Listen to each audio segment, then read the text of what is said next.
Wawancara si Raisi mengatakan kalau emang motif sebenarnya dia tuh buat ngambil uangnya korban dan untuk memuaskan hasrat seksual dirinya. Si Raisi.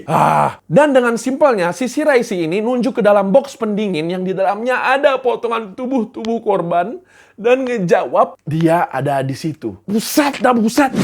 Hai bro and sis kalian, assalamualaikum, nama gue Mufi. Makasih banget udah memilih video gue untuk lo tonton dan menemani waktu lo kali ini. Gue harap lo betah jadi penonton setia gue. Salam kenal buat yang belum subscribe sama gue, dan buat yang udah subscribe sama gue, halo, apa kabar kalian, bro and sis yang tercinta. Makasih udah mampir ke sini seperti biasa. Dan inilah komen favorit gue dari video sebelumnya. Makasih Bunga atas komen dan supportnya, dan ingat, jangan terlalu banyak overthinking ya. Oke, let's go. Akhirnya hukum ditegakkan untuk seorang pria yang bernama Takahiro Shiraishi, di mana dia pada akhirnya pada tempo hari ya kemarin, yaitu tanggal 15 Desember 2020, telah dikabarkan sudah dihukum mati. Seorang pria Jepang ini telah melakukan kejahatan kriminal yang menggeparkan seluruh Jepang dan jagat internet pada tahun 2017. Membunuh 9 orang yang dia temui lewat Twitter. Dengan modus mengajak mereka yang berkeinginan untuk bunuh diri di depannya atau dia yang membantunya. Padahal pada akhirnya tidak terjadi. Gimana cerita detailnya? Izinkan gue yang menceritakan kepada bro and sis kalian. Siapkan mata dan telinga untuk menonton dan mendengarkan. Udah siap? Let's go, mari kita mulai. Selamat datang, namaku Mufi. Duduklah dan dengarkan ceritaku.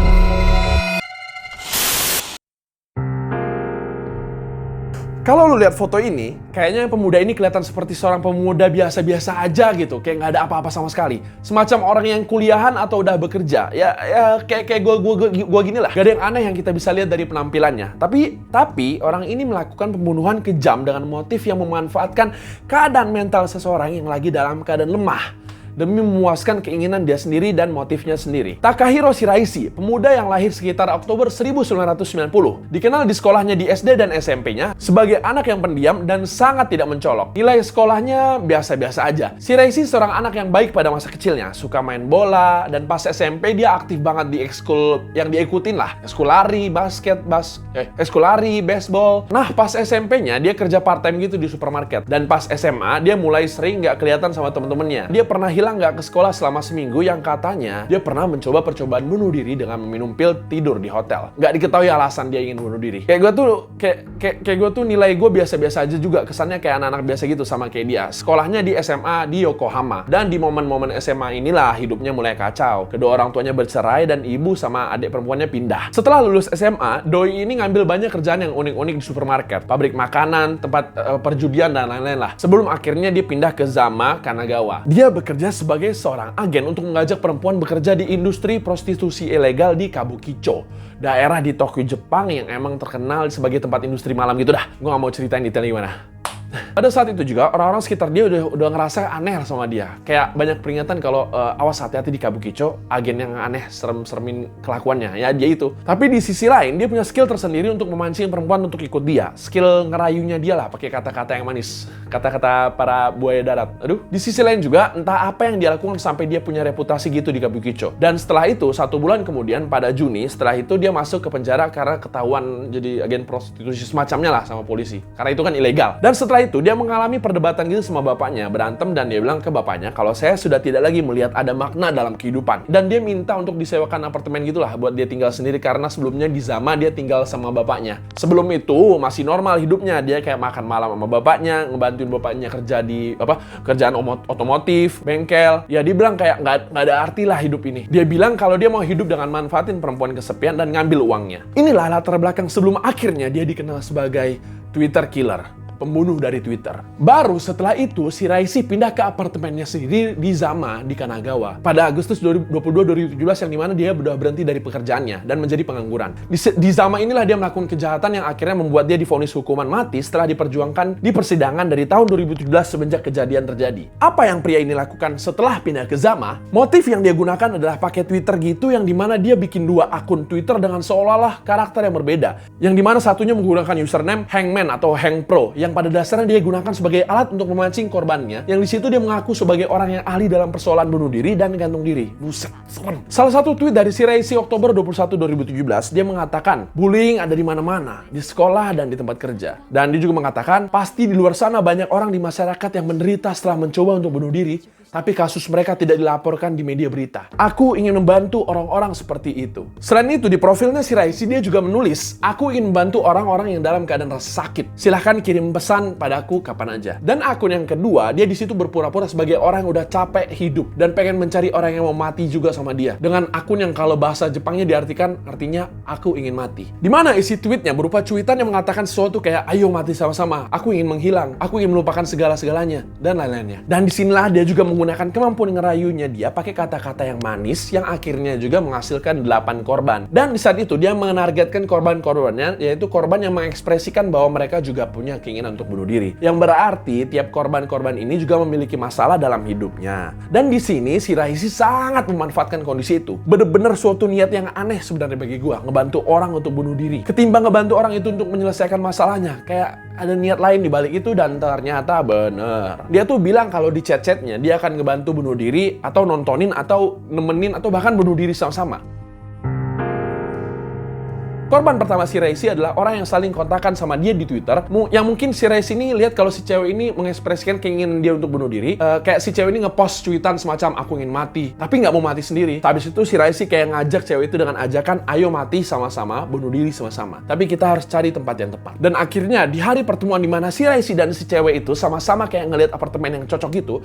Yang akhirnya Shiraishi manfaatin dengan bilangnya sih mau minjem uang buat bayar dulu apartemennya gitu dan si ceweknya setuju. Kalau nggak salah sih apartemennya udah dibayar sebenarnya. Cuman dia kayak bayarin dulu lah gitu. Dia ngebayarin apartemennya sebanyak 500.000 yen. Yang pada dasarnya si Shiraishi sendiri nggak ada niat untuk ngebalikin uangnya si cewek itu. Nah, mulai membunuhnya Shiraishi adalah saat dimana Shiraishi ngajak korban untuk ke apartemen itu. Dan ini adalah momen dimana Shiraishi udah nge-google gitu cara memotong bagian tubuh. Astaga. Ngaco emang Shiraishi ini. Disitulah selama 3 hari dia mikirin untuk mengadakan momen dia membunuh korban pertamanya ini. Karena dia takut si cewek ini juga nagih uangnya. Nah, si cewek ini diundang ke rumahnya dan diperkosa oleh Shiraishi. Dan berakhir dicekek sama Shiraishi menggunakan tali. Kejam banget. Yang nantinya juga dimutilasi dia untuk menghilangkan buktinya. Ada-ada aja, asli ada-ada aja. Parah emang banget orang-orang ini orang parah banget, parah. Di antara 9 korban itu, 8 korban semuanya adalah perempuan. Siapa laki-lakinya? Nah, korban kedua Shiraishi adalah seorang pria yang ternyata pacarnya korban pertama. Yang datang nyari Shiraishi buat nanya dan nyari tahu kemana perginya si pacarnya ini, yang jadi korban pertama ini. Lalu di situ Shiraishi membunuh si pria umur 20 tahun di apartemennya dengan tujuan membungkam dia. Shiraishi bilang dia tahu pacarnya kemana, tapi abis itu ya dia nggak bunuh si pria umur 21 ini dengan cara yang sama, ngecekek si pria ini dengan tali. Padahal kasihan niatnya baik nyari orang, malah jadi korban juga. Emang ngaco banget si Shiraishi, parah. Dimutilasi juga dan ditaruh di dalam kotak pendingin itu, sama kayak korban sebelumnya. Nah, si Shiraishi ini dapetin korbannya dengan cara nyari cuitan-cuitan orang yang spesifiknya perempuan. Yang nge-tweet soal keinginan untuk bunuh diri yang dimana posisinya dalam keadaan lemah, yang seperti gue bilang tadi. Yang abis itu langsung di DM satu-satu sama si Shiraishi. Diajak ketemuan dan mau dibantu sama Shiraishi lah ibaratnya. Dijanjikan Shiraishi kalau aku akan bunuh diri bareng sama kamu. Dan bilang dia akan bantu mereka untuk bunuh diri. Ya, tiap-tiap korban beda janjinya menyesuaikan lah. Karena perlu diingat, si Shiraishi menggunakan rayuan dan kata-kata manis untuk korbannya jatuh dan setuju mau datang ke dia. Shiraishi di persidangan mengaku membunuh 1 orang di bulan Agustus, 4 orang sekaligus di bulan September, serta 4 lagi di bulan Oktober. Pembunuhan yang sangat dekat banget waktunya. Dan kebanyakan pembunuhan itu terjadi di hari yang sama orang-orang ini ketemu sama Shiraishi. Umur korbannya adalah dari 15 tahun sampai 20 tahun ke atas, 20, 25, 26. Dan dia ini untuk memastikan korbannya nggak setengah-setengah datang ke dia ngajak tiap 8 korban itu untuk ketemu sama dia dulu di stasiun kereta. Terus jalan bareng ke apartemennya yang akhirnya mereka ini dikasih miras dan dikasih obat tidur, lalu diperkosa dan akhirnya dibunuh oleh Shiraishi si Alan ini. Di persidangan Shiraishi ngomong awalnya sulit, butuh 3 hari untuk ngebersihin korban pertama. Tapi setelah itu dia bisa ngelakuin semuanya kurang dari 1 hari. Parah banget asli emang. Metodenya beda-beda. 1 sampai korban ketiga berhenti niat untuk bunuh diri pas lagi ngomong sama Shiraishi. Kayak dia ngomong, aku udah gak mau bunuh diri lagi deh. Tapi tetap dibunuh sama dia. Dan korban keempat sampai ketujuh tiba-tiba diserang dan dicekek sampai mati sama si Shiraishi. Dan korban kelima masih bingung mau bunuh diri apa enggak. Kayak dia tuh masih ragu lah. Tapi langsung diserang juga sama si Shiraishi. Dan korban ke-6 pingsan dengan cara yang mengerikan. Entah diapakan, nggak tahu. Gak ada satupun yang mengizinkan Shiraishi, tidak seperti klaim pengacaranya dia sendiri. Jadi si pengacaranya Shiraishi ini bilang kalau orang-orang yang mau dibunuh ini karena emang bunuh diri, jadi ngeizinin Shiraishi untuk ngebunuh mereka. Tapi enggak, ternyata kenyataannya enggak. Apakah si Shiraishi ini sakit jiwa? Tidak, enggak sama sekali. Karena udah dites selama 5 bulan di psikiatris, psikiater, dan ternyata hasilnya sehat-sehat aja. Inilah kenapa ini termasuk kejam banget. Kalau di DM-nya dia mengatakan ingin membantu para korban ini untuk bunuh diri, tapi sebenarnya nggak gitu motifnya aslinya. Karena dia nggak mau bantu sama sekali malahan. Dan dalam suatu wawancara si Raisi mengatakan kalau emang motif sebenarnya dia tuh buat ngambil uangnya korban dan untuk memuaskan hasrat seksual dirinya. Si Raisi, karena setiap korbannya dirampok dan juga diperkosa sebelum akhirnya dibunuh. Astaga, si Raisi. Kayak nggak ada jalan yang nyari lebih legal, lebih halal, lebih bagus buat nyari makan tanpa ngambil nyawa orang lain. Buset dah. Kejahatan ini harus dihentikan dan alhamdulillahnya datanglah momen itu. Momen ketika salah seorang adik dari korban sadar adiknya menghilang. Dan dia pun bisa masuk ke akun Twitternya adiknya dengan cara ngehack akun Twitter adiknya. Yang pada akhirnya menemukan si Raisi di DM adiknya. Ada jejak digitalnya di situ. Dan di situ dia bekerja sama perempuan yang pernah kontakan juga sama si Raisi buat bikin pertemuan palsu. Yang pada dasarnya ngebuat pertemuan sama si Raisi itu untuk bertemu cuma sambil diikutin sama polisi. Rasain kau si Raisi, rasain kau. Kena juga kan kau. Biasanya kau yang ngejebak, kali ini kau yang dijebak. Hingga sampai di apartemennya si Raisi, polisi masuk dan bertanya apakah si Raisi tahu keberadaan si cewek yang menghilang itu. Tok. Permisi, dari kepolisian. Si Raisi buka. Cekrek. Si Raisi yang kaget, akhirnya ya nyerah aja dia. Di mana kamu kenal nggak sama si cewek namanya ini? Dia menghilang terakhir kali di rumahmu. Dan dengan simpelnya si Raisi ini nunjuk ke dalam box pendingin yang di dalamnya ada potongan tubuh korban dan ngejawab dia ada di situ. Buset. Jadi di dalam kotak pendingin itu isinya ada kepala dan sekitar 240 tulang-tulang serta bagian tubuh korban-korbannya.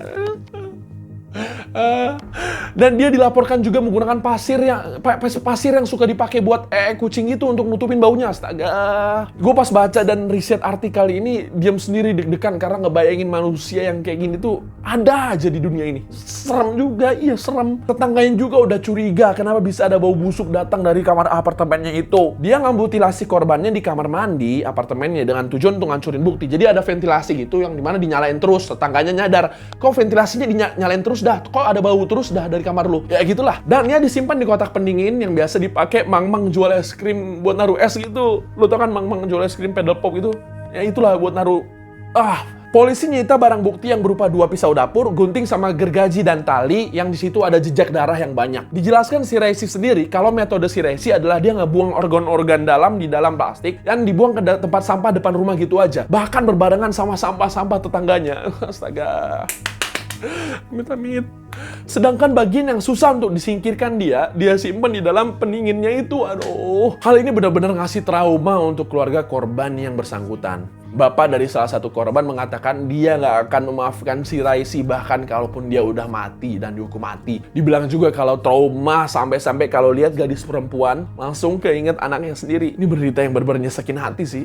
Gue ngerisetnya juga benar-benar ikut sedih gitu. Apalagi karena si Raisi di persidangan pun kelihatan nggak menyesali sama sekali perbuatannya. Si Raisi ngomong sendiri ya, dia bilang, saya meminta maaf untuk wanita pertama, tapi saya sehabis itu terbiasa membunuh wanita kedua dan wanita berikutnya. Jadi saya tidak lagi merasa bersalah. Saya tidak tahu tentang keluarga korban yang berduka, jadi saya tidak merasa mau minta maaf. Dan akhirnya saya katakan saya menyesal tertangkap, tapi saya tidak menyesali perbuatan saya. Kalau saya nggak tertangkap, saya akan melakukan itu non-stop dan saya kira cara saya itu adalah cara yang sempurna untuk tidak tertangkap. Begitulah omongan si Raisi yang super kejam ini, sembarangan banget ngomongnya. Pengacara ngomong kalau dia ini membunuh atas persetujuan korbannya berdasarkan pesan-pesan DM Twitter yang dikirim korban ke si Raisi. Maka hukumnya dia perlu diringanin gitulah.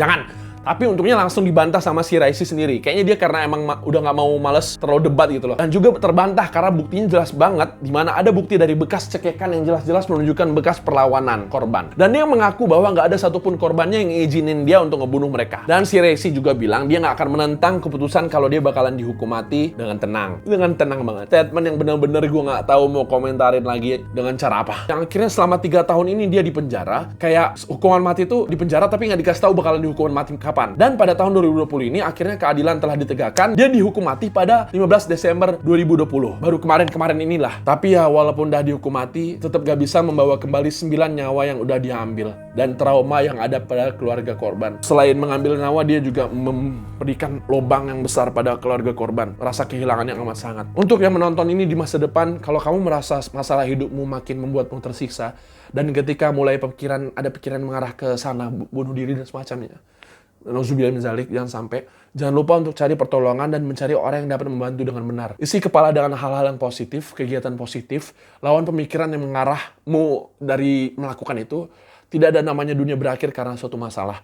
Curhat dengan teman, kalau dirimu beragama, perbanyak ibadah, dan lakukan usaha-usaha seperti datang ke yang ahlinya juga. Ingatlah, esensi kita hidup yaitu survive, bertahan. Cari cara terus, karena hidup tentang bertahan hidup. Ingat, hidup tentang bertahan hidup. Bertahan hidup terus, survive terus. Apapun rasa sakitnya. Kalaupun kaki nggak ada, seret badanmu. Kalaupun badan udah setengah, seret badanmu sampai akhir. Berjuang terus walaupun besok kiamat. Berjuang terus nonstop walaupun dunia berakhir. Dan berhati-hatilah sama orang yang nggak dikenal. Apalagi di era internet gini, jangan sebarang ketemu orang dari internet. Berhati-hatilah. Ya, makasih banget yang udah nonton sampai habis. Gue harap dari video gue lu belajar sesuatu yang baru dan dapat insight yang baru. Dapat cerita yang lu bisa ceritain lagi ke teman lu dan jadi tahu sisi sejarah kelam manusia. Kalau ada yang salah infonya dari video gue, lu boleh tinggalkan komen dan gue minta maaf untuk itu karena gue udah melakukan riset yang lumayan banyak. Tapi bukan berarti gue nggak luput dari kesalahan. Kalau penasaran sama layar laptopnya YouTuber yang bahas-bahas kriminal gini pas riset, ini gue tunjukin ke kalian. Ini sih screenshotan cara gue riset ya. Video gue nggak ada maksud sama sekali untuk berlaku tidak sopan pada korban dan keluarga korban. Video ini murni gue bercerita dan memberikan info pada kalian. Maaf kalau ada kata-kata gue yang salah. Maaf banget. Kalau lu suka video ini, klik like, komen di bawah untuk ngasih gue saran bahasan apapun untuk gue bahas di video selanjutnya. Gue selalu baca komen dan selalu berusaha untuk membalasnya. Subscribe untuk menjadi bagian dari sejarah perkembangan channel gue ke depannya. Itu akan sangat-sangat membantu channel gue untuk berkembang menuju ke arah yang lebih baik. Ritual wajib di akhir video gue akan naruh sesuatu di akhir video yang akan menenangkan kita abis lihat dan dengar yang serem-serem dan kejam-kejam ginilah. Tanpa berniat tidak sopan terhadap korban dari cerita ini. Makasih dah nonton. Bye-bye. Sampai jumpa. Sesekali tos lah ya. Ayo tos dulu. Tos. Dadah.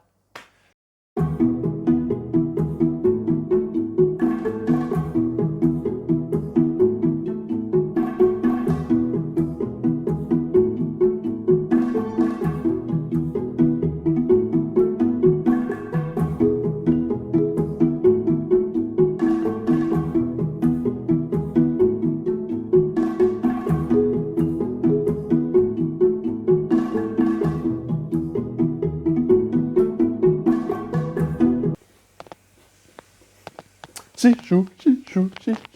Hai, aku Ukti Movie. Sudah selesai.